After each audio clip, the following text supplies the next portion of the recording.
বহুত ল'ৰা ছোৱালীয়ে সুধিছে যে মামা এডিআৰই ৰিজাল্ট কেতিয়া দিব এডিআৰই ৰিজাল্টটো আমি তৃতীয় আৰু চতুৰ্থ বৰ্গৰ আটাইকেইটা পৰীক্ষাৰ ৰিজাল্ট আমি ফেব্ৰুৱাৰী মাহৰ শেষৰ ফালে বা মাৰ্চ মাহৰ প্ৰথম সপ্তাহতে দিবৰ বাবে আমি চেষ্টা কৰিম ইতিমধ্যে এই গোটেই প্ৰচেষ্টাবোৰ আৰম্ভ হৈছে আৰু আমাৰ প্ৰচেষ্টা হ'ব যে নিৰ্ধাৰিত সময়ত এইবাৰ আমি প্ৰতিশ্ৰুতি দিয়া অনুসৰি 30,000 নিযুক্তি আমি যাতে সমাপন কৰিব পাৰোঁ প্ৰাদেশিকৰণৰ ওপৰতো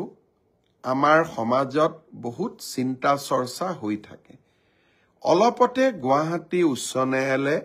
প্ৰাদেশিকৰণৰ ব্যৱস্থাটোৰ ওপৰত এটা গুৰুত্বপূৰ্ণ ৰায় প্ৰদান কৰিছে আমি সেই ৰায় অধ্যয়ন কৰি আছো